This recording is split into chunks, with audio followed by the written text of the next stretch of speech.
Ho, ho, ho, ho. Hello, everybody, and welcome to another episode. Actually, episode 101. We are in triple digits. It is I, your neighborhood friendly coach, trainer, promoter, and 44-year-old professional wrestler, Zack Primetime Reeb. And I'm joined alongside both of us, but I'm joined alongside and also very tired 7-foot wrecking ball, Paul Isadora. Paul, welcome to a late Sunday night, and hopefully Buck, after a long day of helping us get badass new photos for everybody, gets us up by Monday, tomorrow. Whoa, man.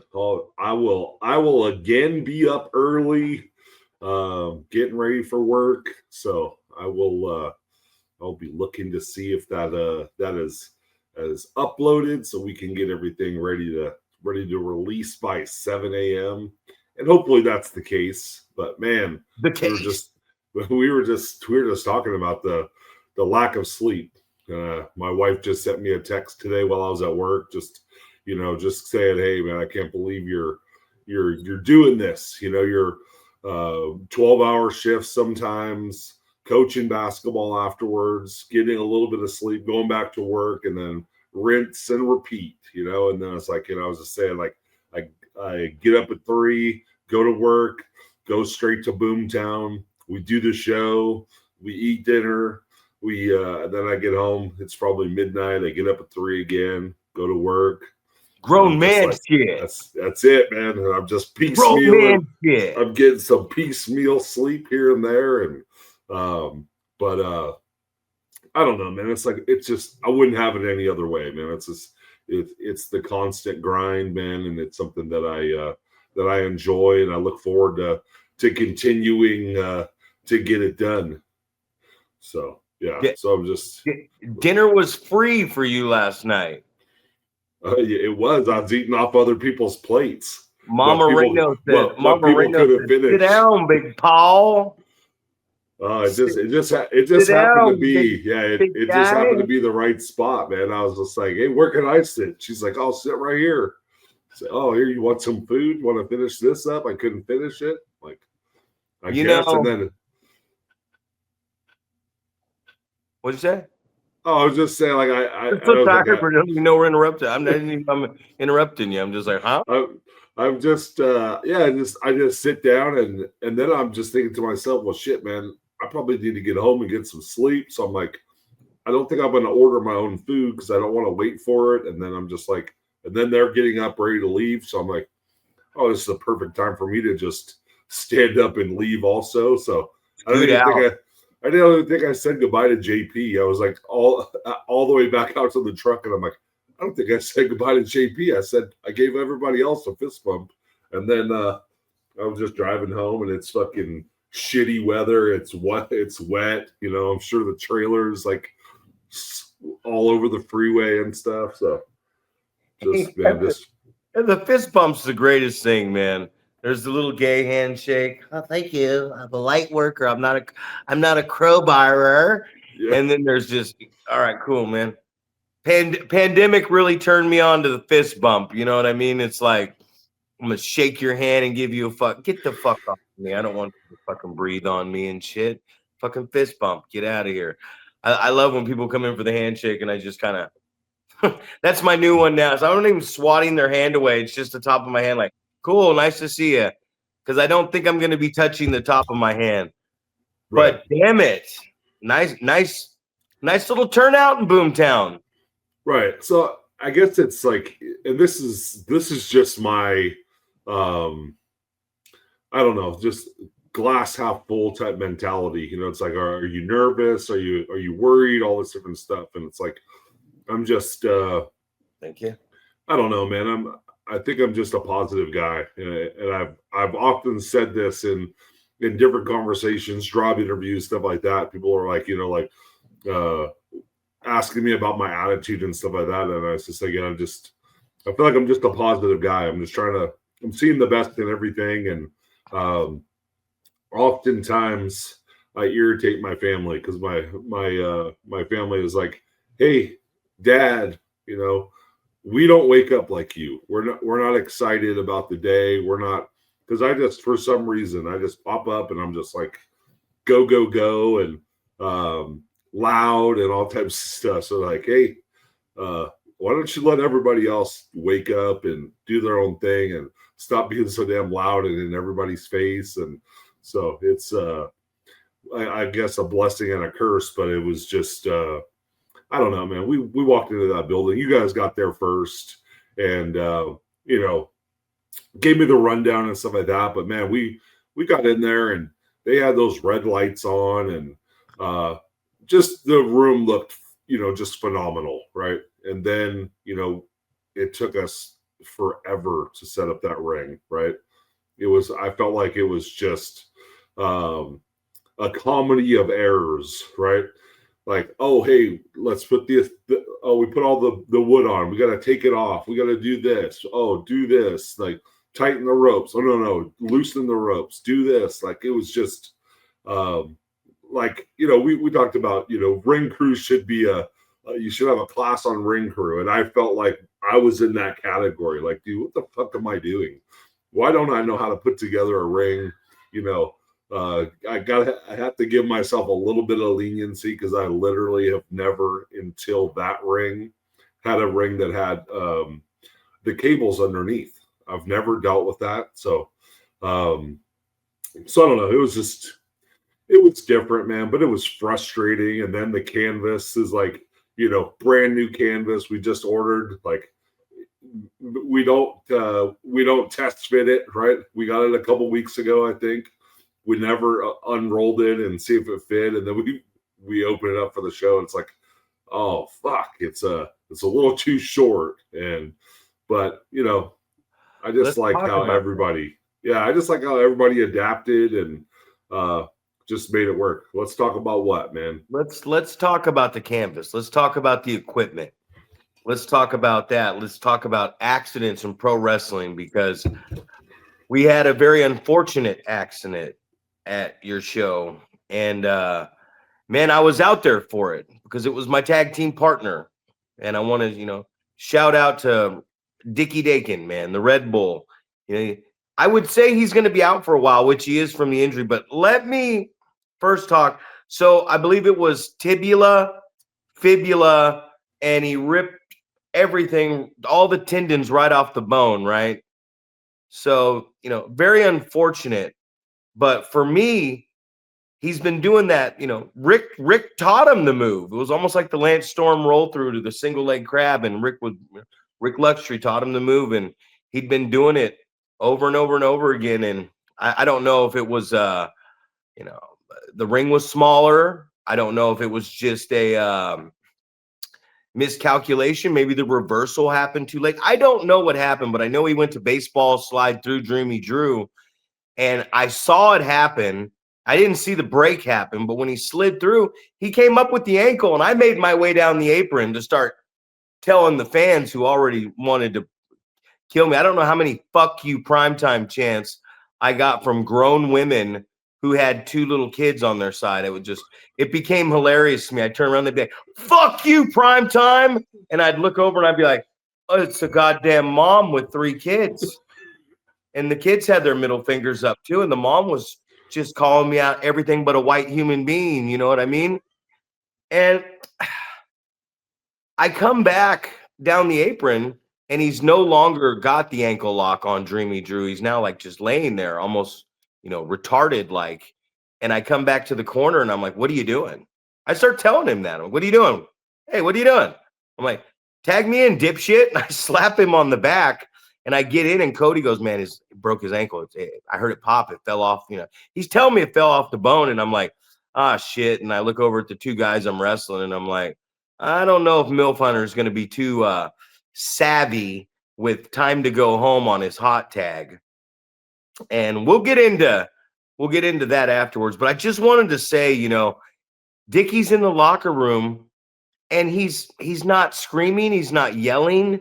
By the way, his mom gave me the toxology report. No alcohol in the system. So whoever said he was out there drinking was just talking shit, man. That kind of bothers me too about the locker room. Is like I thought we had a tight knit locker room, and a lot of these guys were my guys. That they're saying this stuff about this kid, and it didn't happen. But he's in there and he's mad and he's banging his hand on the table while the paramedics come in, and he's telling me I'm letting Zack down. We have storylines. I worked hard for this. I let you down, Zack. And we were even getting the nasty pictures we got from the hospital while we were eating, by the way. And his mom's telling me, because I've known his mom since second grade, and she's like, "I'm sorry, Zack." And I'm like, "Sorry for what?" And she's like, "I'm sorry." He's in here crying, and he feels like he let you down. Then he's messaging me. Then now he's messaging the group. And then we're at training today, and this kid has a cast on his foot, messaging the group, going, "I should have fucking been there today, but we got snowed in, and I tried to be there. I'm not missing any practices. I'll be back better than ever." And I'm going, this man, wow, like what a team I have. This kid will sacrifice his life for this business and myself. And it sounds, excuse me, crazy to say, but it's like, man, this kid would run to the front line in a war with no guns to fist fight people with guns, knowing he's going to get killed. And it's just amazing to me. Like, what a comeback this kid's going to have. Now you're going to see the boss, Zach Reeb, pushing this kid around in a wheelchair for 6 months and promos into the ring. You know what I mean? We're going to have to get a wheelchair accessible ramp on the show just to wheel this kid out here. And we talk about it verbatim, man. So just we were just talking about injuries and taking unnecessary risk and how many guys get injured. And here's a situation where this kid on a fucking baseball slide, maybe he's never the same again. I know he's going to come back and be fine. He's already got the right attitude, but Jesus, man, like that was disgusting. That was a disgusting break last night. Well, the thing about this whole deal is, man, is just how fucking tough this guy is, man. It's crazy. Like you said, he's not screaming and yelling. He's not crying. He's not doing anything like that, right? He fucked it up, right? He knew it. He got out of the ring, got carried to the back, all these different things. He's in a chair and everybody's attending to him. And, you get you get some help there. They get him to the hospital, all this stuff. But just the mindset that, and I remember being exactly like this. I ruptured my Achilles tendon, and I remember being in the fucking ER and crying and going, I was 3 weeks away from getting back on stage for a bodybuilding contest that Adam and I were training for. And I felt like I let him down. I was like, well, now I'm not going to be able to be on stage with him. And so, I was in the exact same place. I was just like, I knew exactly what he was feeling. It's like you've put in all of this work and now it's like, dang it, you feel like it's ruined and things like that. But yeah, I heard that from a lot of different people, like how tough this dude is. Not only did he roll through and come up with the ankle, but to be like, I let you down, and just the way he was backstage and things like that. So, but obviously, prayers go out to him, for a speedy recovery, and just his mindset. He is definitely going to come back, stronger, better, faster. He's going to put in the work to get back where he was, if not get better than he was. So, I don't know anything about, like, I talk to Larry all the time about the transformation of, how much better shape he's got in over the last, year or 18 months or whatever it's been. And, and I've talked about Larry as a support system. That one day that I was driving home, like, from your show and just like dead tired, like I am now. Right. And Larry, goes out of his way just to go, talk on the phone with me for a fucking hour on the last part of my drive. And, and it sounds like he's been kind of doing the same thing with Dickie as far as mentoring him and helping him stay motivated with his diet and things like that. So I don't know, man. we are surrounded by a locker room, a family full of great individuals who care about us as people, care about our product, our business, uh, things like that. So definitely feel blessed, fortunate about those things, man. So, but let's talk a little bit more about the show, man. Like, I felt like awesome venue, man. I love that they started off with a certain amount of chairs, and then one of our guys goes and gets a couple more stacks, and then somebody else says they went and got a couple more stacks, and then the lady that was running the water said she got 7 more stacks. So I'm just like, it goes from being sold out to bringing in more chairs from the back, to getting those chairs filled up, to bringing out more chairs and getting those chairs filled up. So I don't know, man. I got to experience it. Like, first match of the night, very few empty seats. Sergio ended up somehow in every one of those seats. You're back, right? You were back last night. I was back, man. It was just it did absolutely nothing, and the crowd was going crazy. So I don't know, man. It's a good feeling of, I felt like I got to contribute on this show, and kind of felt like I wasn't just the, stand in the back, run the camera, stuff, I don't know, watch the show and zero stress. Last night I get to get back in the mix and feel a little bit of the, the butterflies, and, wanting to perform and wanting to do a good job and put on a good show and make a good impression on the venue and things like that. So I feel like mission accomplished as far as that was concerned. Yeah, I mean, when you look at the thing about it, I think maybe it ran a little long, or maybe it felt like it ran a little long, and maybe that's because we're used to starting at 3. Yep. And we started normal time. So like a lot of the guys, when the show was over and went in 8, it was like 10 o'clock already or after, and we're just like, oh fuck. And then next thing you know, by the time everyone's done eating, it's like 12 something. And I remember Boyce is watching me gamble, and I don't win. And then he goes and pulls some money out and comes up to me while I'm just sitting there dead tired next to Angel Escobar, and he's like, hey, I won $228. And I'm like, yeah, fuck off, And then he goes, hey, I don't mean to be the bearer of bad news. And I look over at him, tired as shit. And he goes, but that machine you were on that you were close to winning? I go, yeah. He goes, well, you got up and someone hit big on it.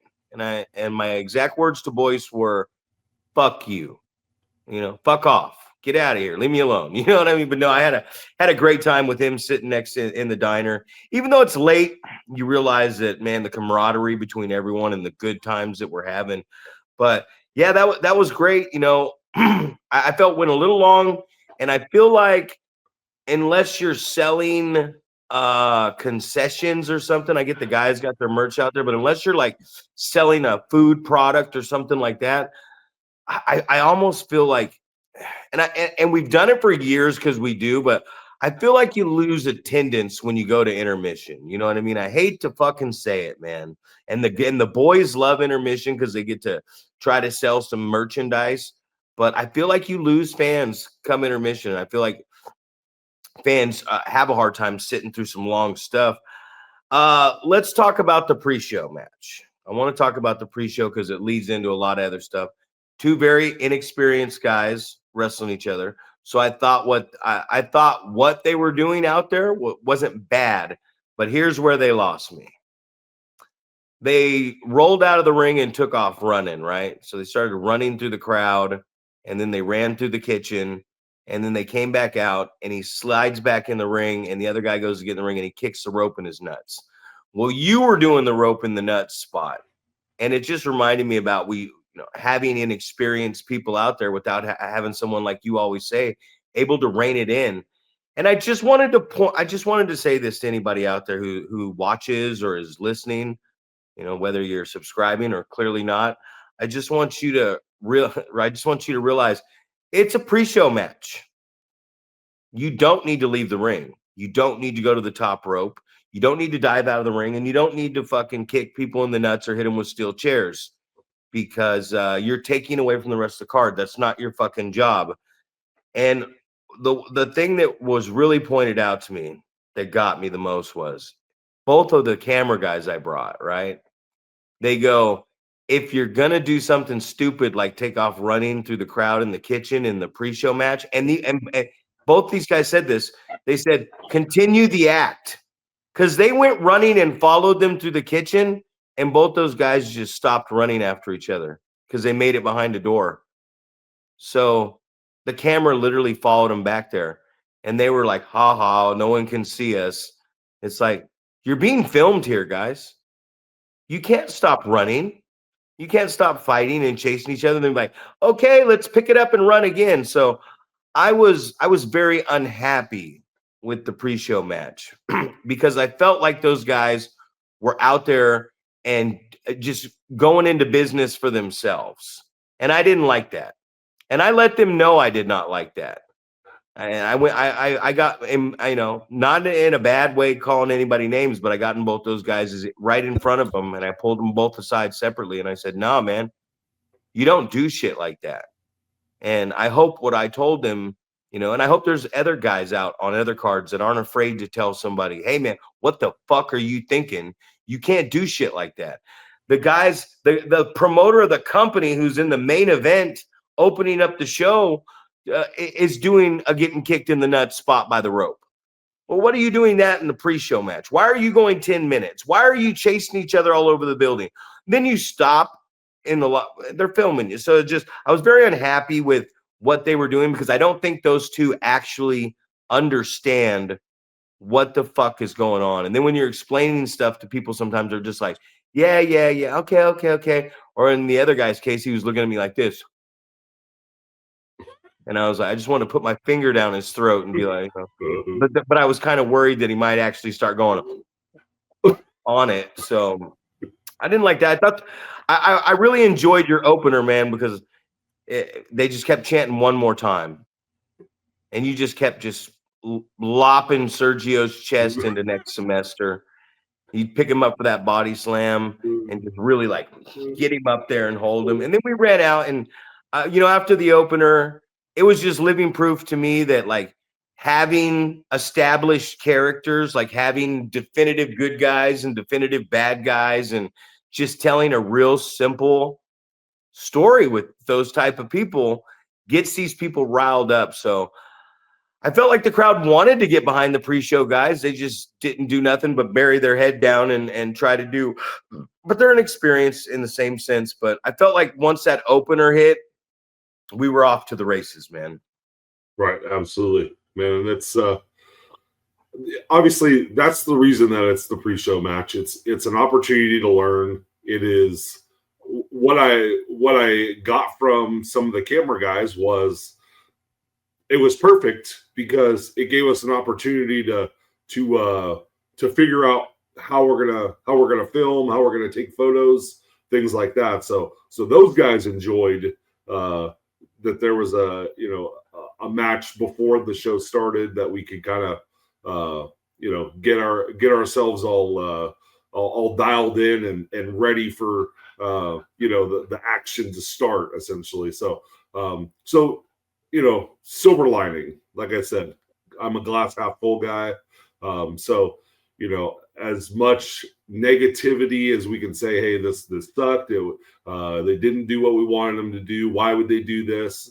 They're definitely learning, and there was something that was a benefit for the camera guys as a result. So that's that's a positive spin to put on it. As much as we want to go, what the fuck were you guys doing? But it's also a reminder for us that we probably should have sat with those guys before the show and said, hey, tell me what you guys are doing.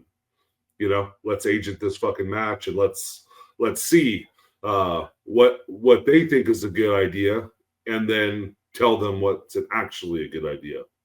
So I thought what they did was fine. I thought, if you can't throw a drop kick up in the chest area, don't throw a fucking drop kick. That was me and Boyce were watching behind the curtain, and it's like, oh, you know what I mean? Like, if you can't do it, don't do it.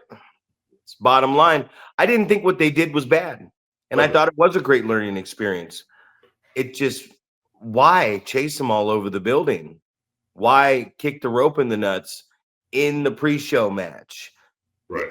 Leave this stuff for later in the card. You know what I mean? We talked about arsonists going in the locker room and asking, that's what I did. I was like, in my match, there was a low blow, which we never got to.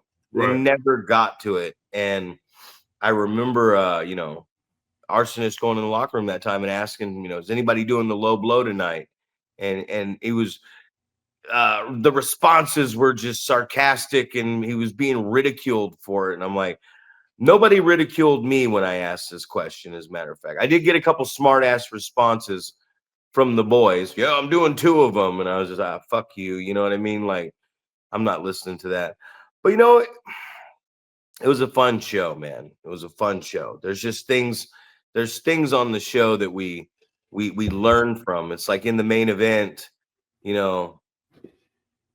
I can tell I'm growing as a human being because, Larry was supposed to see something. He didn't see it.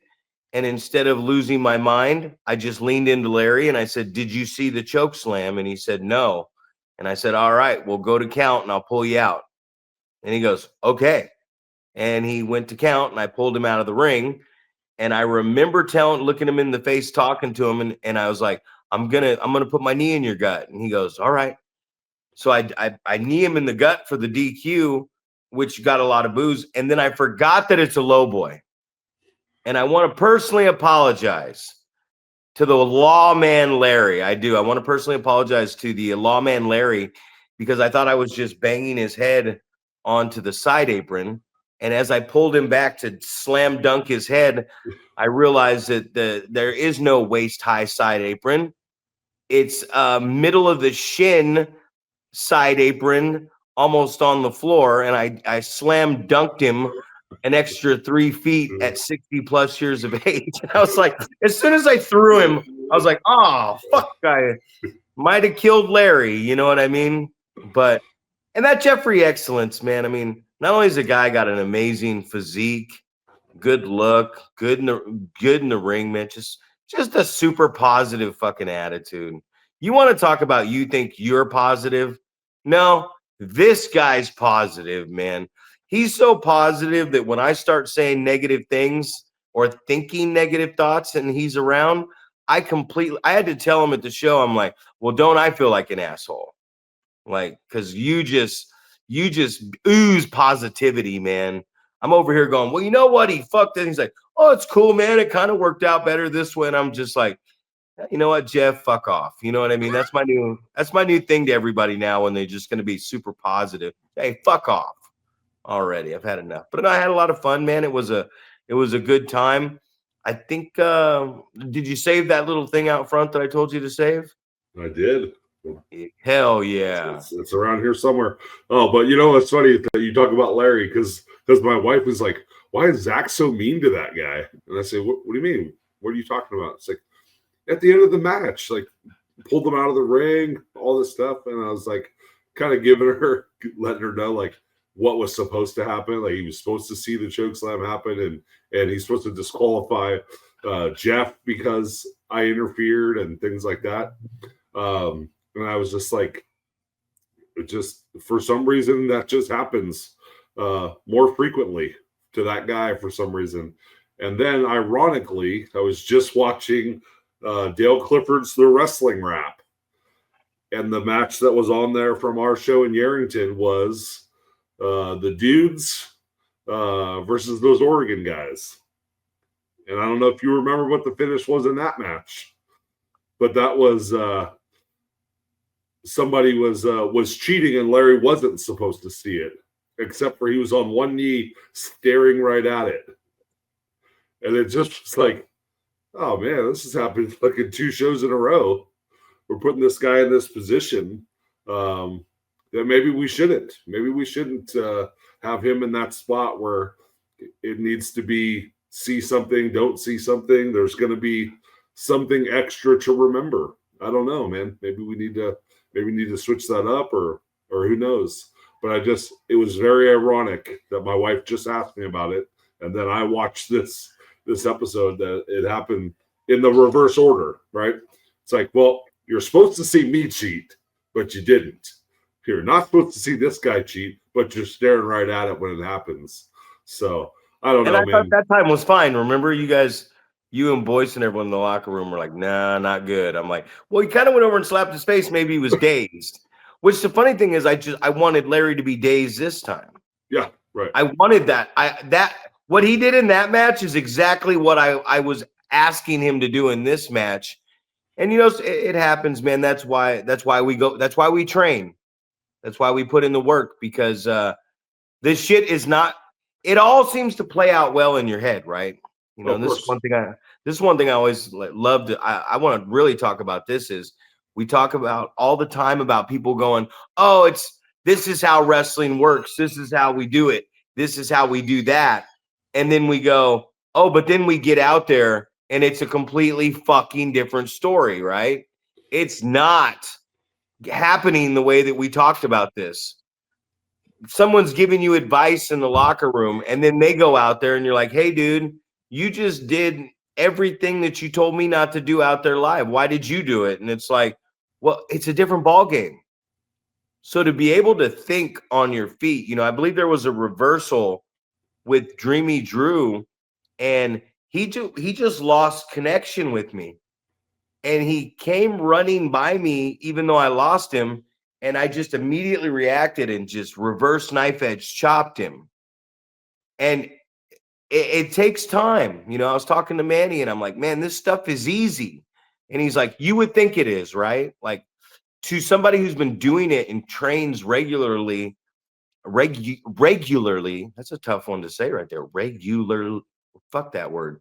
But it becomes easy, but it's not. And we get out there and, shit happens. That's the one thing I didn't yell at Larry this time. I didn't get on to Larry.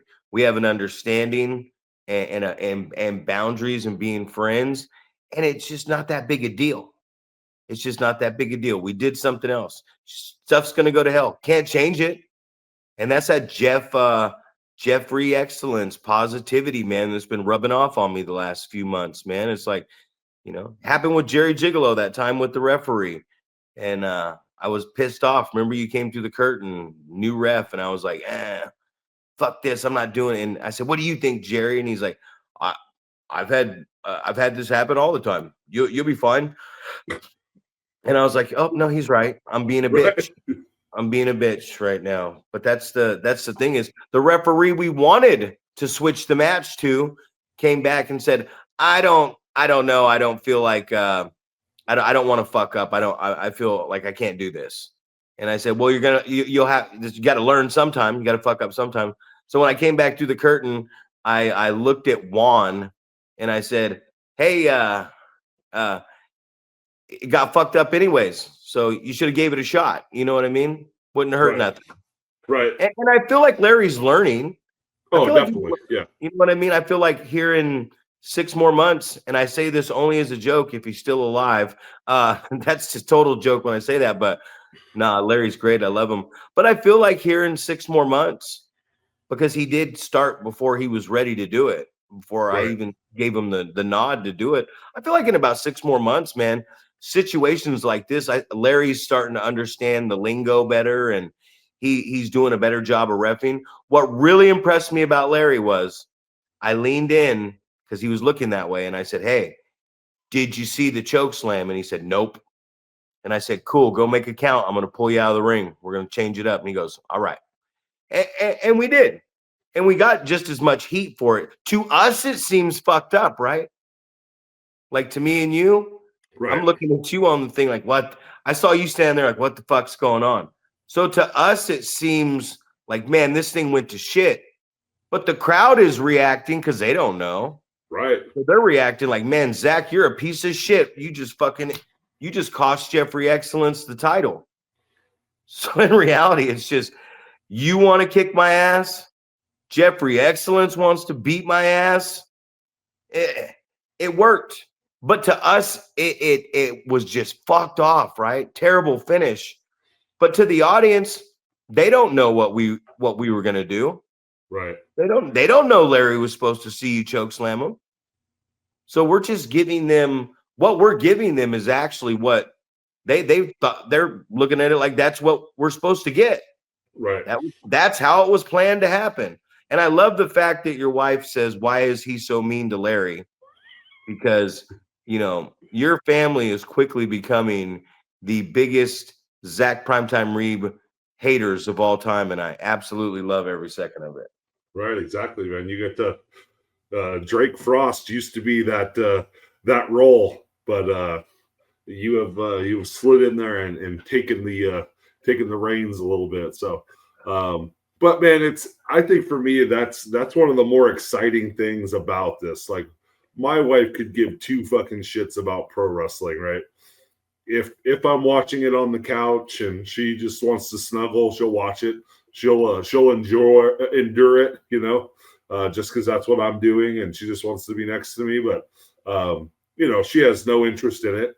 But for the last 20 plus years, she's been there at almost every show, caring about what's going on. She sent me a text telling me how proud she was of how the show went and things like that. So I don't know. It was just, it's exciting to have that type of support, and like I said, man, I can't rave enough about the people that we surround ourselves with, the people that are trying to help and, make things go better and smoother and help grow the product and things like that. So it's exciting for those things to go down. So I don't know. Happy right now. I'm sure it won't be good enough. At some point it'll have to get better, because I already know, man. I was thinking about, like, when the Unwanted came out, I was like, man, we should have asked the questions about how to turn off all the lights except for the red ones, because that would have been fucking badass, Yeah. So, but it's something that you put on the list, right? Put it on the list. We'll figure it out next time. It'll be a more priority. I think everything's going to go smoother next time, So, I talked to the event planner there and try to get back into that building, within a couple months here, and see if we can do it again, So, I don't know, man. It's just, I feel like just a great weekend. But there was definitely something that was a disappointment, right? You had Carl Fredericks running a seminar at the Ugly Dojo, which I thought, and I feel like it was in the morning or afternoon or something, early enough where you could have had a lot more people there. And we've talked about this in the past, man. I almost feel like it's the responsibility. Like, you come back, like I feel like every time we would come back from if we went to Harley Race's camp, if we went to Florida Championship Wrestling, we went to OVW, like all these different places where we had an opportunity to learn. We always brought back information to share with everybody else, because I always thought it was so important. And it came from the first time I saw Brian Cage when he came back from wherever he was at. If he was at Deep South, or I think it might have been Florida Championship Wrestling when they transferred over from Deep South to moving everybody to Florida Championship Wrestling. But I just remember him just spending hours and hours in the ring, showing guys things that he learned from where everybody wants to be, And Carl Frederick goes out of his way to put on a seminar, and you don't get a huge crowd that shows up. I feel like it was majority just ugly students, and it's disappointing, man. We talk about how we need to learn, we need to get better, and you have a guy that was just at the place where in theory everybody wants to be, is going to be sharing the most up-to-date new information with everybody who wants to potentially make a career out of this. And I don't know if it was like people just didn't give a shit, or they don't want to get better, or what the possible excuse, reason could be for not being there to learn from someone that was just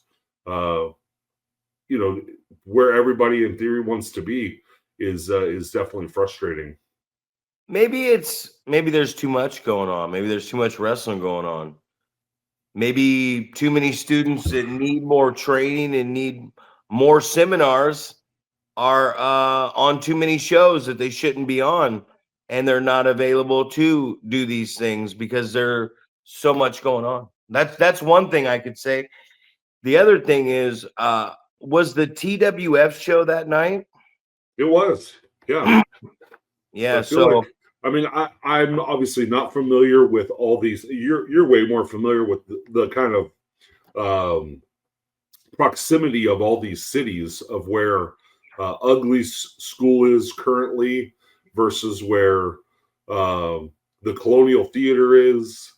And I feel like there was a couple other shows. I feel like Jerry Gigolo was on WWZ, and that's at that at Maynard's place, right? Yeah. Okay, That seminar was earlier though, right? I don't know what the timing was of the different shows, but oh yeah, the seminar for sure was earlier. I didn't hear the seminar word there, but yeah, I'm pretty sure that was in like the morning or noonish or 10 or something like that. I felt like it was early in the day where you figured that you could go to that seminar and then go to whatever show you were going to be on that night. Which, like I said, it is just disappointing for me for the health and the growth of NorCal wrestling. So I don't know, man. Well, I think it was you're asking that question. I think like maybe there was too much going on. First off, maybe there was too much wrestling going on, too far apart to make a seminar like that. And then you say, well, if the guys are going to the TWF show, which I know a lot of guys are from the 209 and Next Level and SPW and stuff like that. So there's really no excuse if you didn't have a show and you were on the TWF show that Carl Fredericks is wrestling Luster the Legend, and he's doing a seminar just down the road in Sacramento, Ugly's place. There really is no excuse if you didn't go to that, for sure. What was the cost? $20-$25, I think it was. I thought it was 50. Oh, it was a $50 seminar. So maybe that's the reason. Who knows? I don't know. But well, shit, some of these guys aren't even willing to pay $50 to train for a month, which baffles me. Right, exactly. $50, fuck you. I don't want to be a pro wrestler that bad. Oh, right. 25 to train for the month, I'm in. Well, you know what? And if we look glass half full in this situation as well, those people that showed up to that seminar, just got that much more attention and got that much more opportunity to be in the ring. So, kudos 100%. To those guys, that were there and, gained a little bit more extra knowledge and got more time in the ring with all these guys. I know I saw Luster was there as well. So you got Luster, you got Carl, you got Ugly, you got a bunch of people that can give you information and critique things. So, I'm sure it was an awesome experience for a lot of people to get some extra information and hopefully those guys who were on those shows later that night took that information and put it to good use the same night. Gave it away for free. I don't know. Maybe it was, maybe it wasn't, man. I have no idea. I don't know what these guys do during their seminars. Right. I saw one clip. It was some rolls, a forward roll and a back roll. I don't know. You can go do that out in the front yard too. You know what I mean? You can fucking take a roll and back roll and do some shit like that. I don't know. I don't know what people are doing at seminars. I don't know. I went to a couple Rick seminars when he came down, and I remember going to the first one and going, "Why the fuck did you do that?" And he was working on the international spot, and I said, "Why? Why'd you do that with those guys?" And he's like, "Oh, I just wanted to give them something that they do that they could take home, and we should have worked on the fucking lockup because that was bad." You know what I mean? And you can't tell people that stuff nowadays too. Like it's almost not cool to tell somebody that their lockup sucks. They're like, "I'm a pro wrestler, dog." Don't you ever tell me my lockup sucks. I've learned to lock up on day one. Yeah, they showed you how to lock up and you quit locking up. You know what I mean? So I don't know. I don't know what goes on with the training nowadays. I think that is one aspect of this that people just kind of don't give a fuck about. They show up, but they show up to do some moves and shit. They're like, it's almost like training to me nowadays is almost turned into like an open gym. You know what I mean? And I'm not saying everywhere because there's a lot of good wrestlers. We talk about Northern California a lot, but I watch it all, and there's a lot of good wrestlers everywhere. When I'm watching Santino Brothers, it's just like real formulaic cardiovascular drills. So I mean, these kids are gonna bump and jump and bang and clang better than anybody. But I think if you really ask them to like sell down and offensively sell and do shit like that, I don't think they're going to be able to do that because that's doesn't look like that's part of the training program they do. Like everyone wants to just do like one big sell. That's my favorite one right there, right? Big DDT. Woo! I'm swimming in the pool, everybody. Look at me. Uh-oh. Shot this guy up 100 miles in the air. DDT on my fucking head for real. And here's my cell. The funny face, huh? I just got fucking. Could you imagine fucking like Sin or Alex Ace or someone just fucking power bombing you on the sidewalk? You'd just be laying there dead. There'd be no bounce. There'd be no bounce. Right, exactly. But could you imagine? Like that's the sell. Power bomb from 7 foot, fucking 325 pound Alex Ace power bomb, whammo, and you go.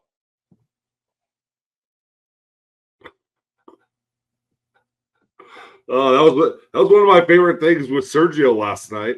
Was he took the big boot and he took the bump and his legs were just straight up in the air.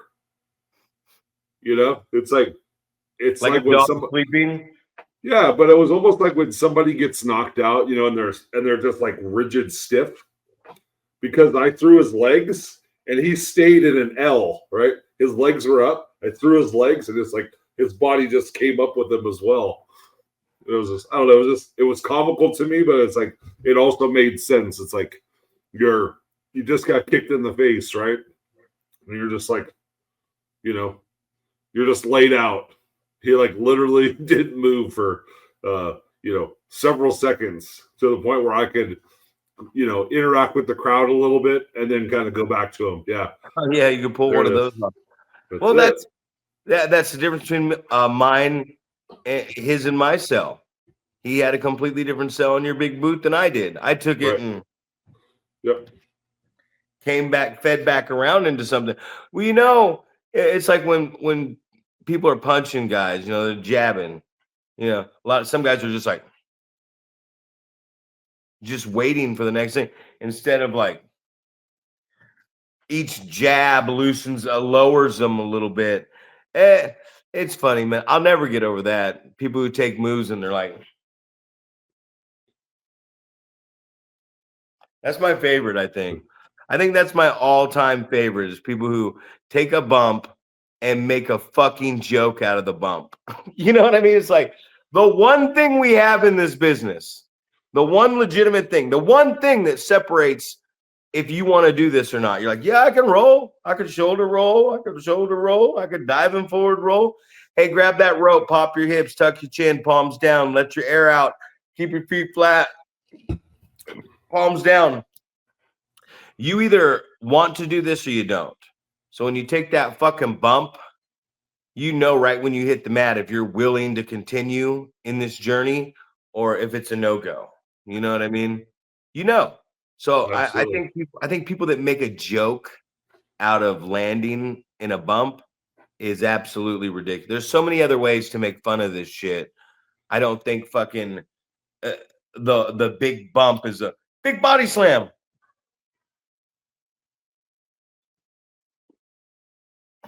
Next time that happens, the next time I bump somebody and they fish up sell like that, I'm gonna grab the back of their head and I'm just gonna either stick my finger in the corner of their mouth like this and then go, or I'm just gonna grab their head and just stuff it into my dick. Could you imagine that?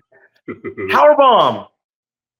Oh, like if you're gonna make a joke out of it, I'm gonna make a joke out of it too. Like, don't make a joke out of the fucking bump, man. It's ridiculous what I see sometimes. I'm trying to find the positive in these people not fucking selling anything nowadays. And I'm thinking, nope, I can't find any positive in it.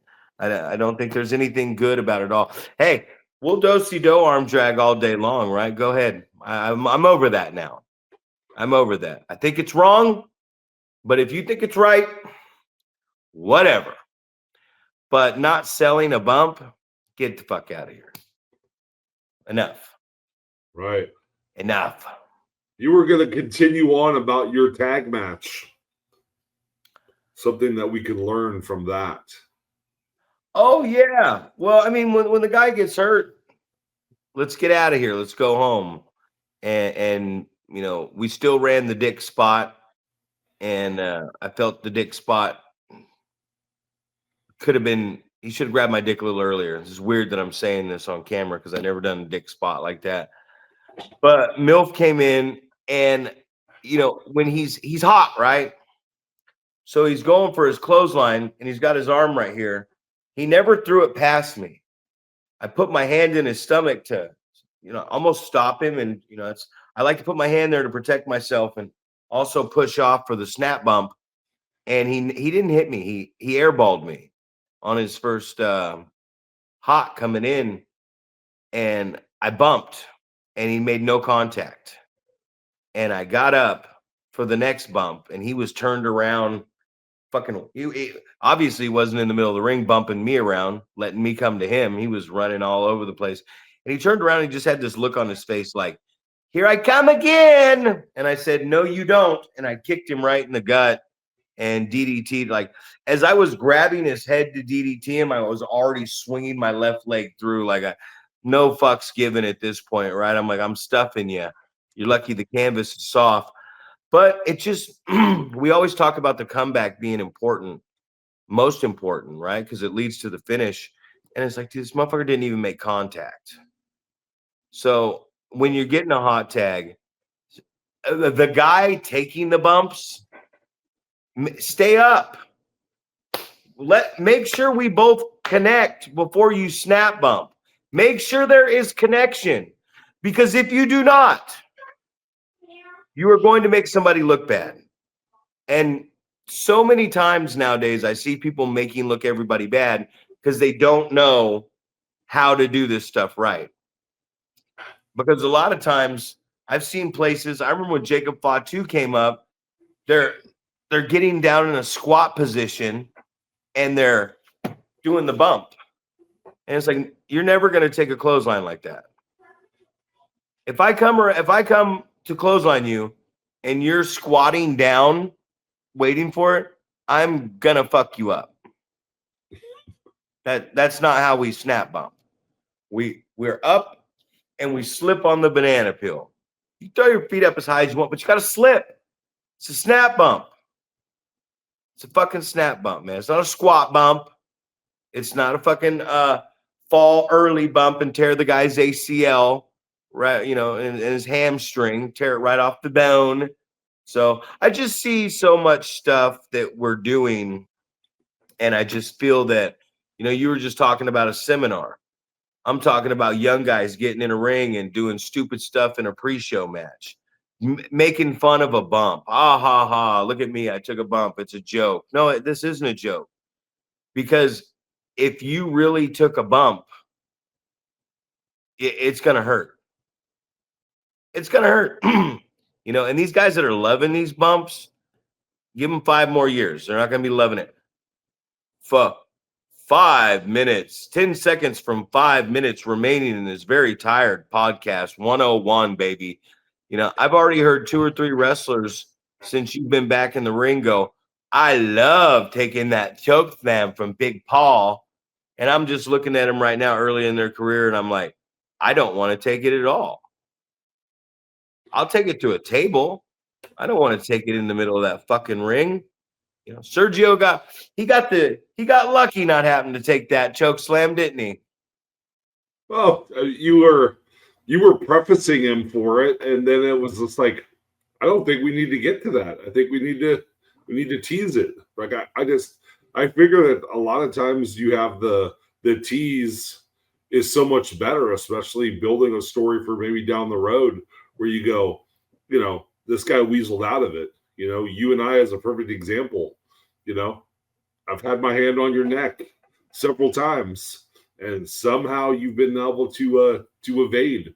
So, you know, I just think it builds for the story down the road. You know, so I don't know, and then obviously the fans can get into what's going on.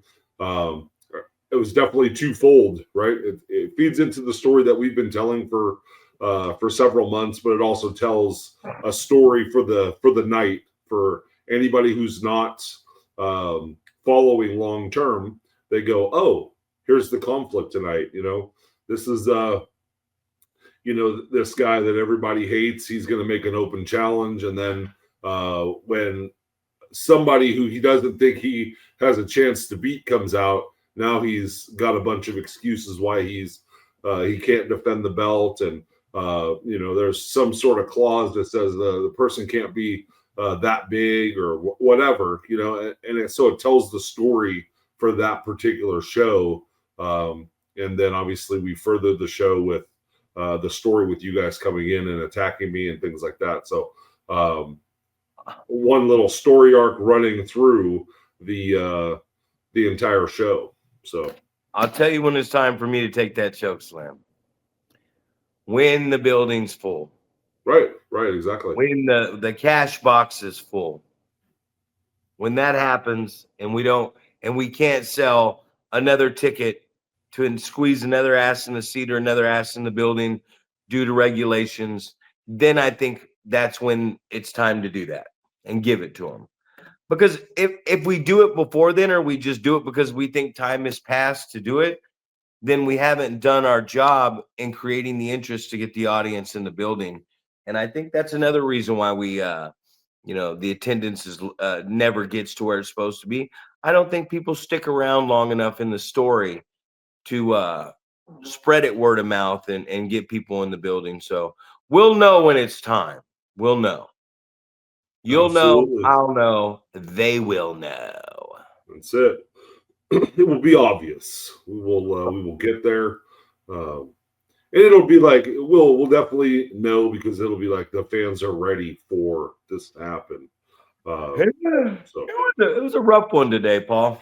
yeah, It was a rough one today. You can't win them all. You know what I mean? It's this entire time. It was like right when we hit Grass Valley at the viewpoint. You know exactly what I'm talking about, where you get out at the viewpoint. Every second that went by, I was praying. My knees were hurting, my back was hurting, I was scrunched over here. I just wanted to extend my legs. And I was just, every second that went by, every minute, I was just like, please, can we get home? We got back into Yuba City, and I'm like bad mouthing bad news. Like, how about you be a man and fucking run the light next time? He's like, it was red, coach. And I'm like, shut up. You know what I mean? And then he ran one, and I'm like, all right, man, bad news starting to grow some balls, because I just wanted to get home. I just want to get home. Someone asked me, they said, why didn't you stay in a motel? I'm like, there's nothing worse than having to be at training or somewhere the next morning and stay in a motel. And then you have to get up, and then you have to drive all the way home to get ready and then go there. It's like, I'll just suffer with getting home. You know, look at that yawn you got going on right now. Oh, dude, 15 seconds away from me going back to bed. Are you excited? Because I'm excited too. Exactly. 4 hours of sleep in 3 days. I'm ready for this one. But we gutted through it. Ladies and gentlemen, Zack Primetime Reeb, Mr. Sleepy Time. Paul's blinking the eyes. He's probably got to get up at 3 a.m. Episode 101. Watch, like, share, listen, subscribe, hit that fucking button. Zach Primetime Reeb, Wrecking Ball Paul Isadora. We're going over.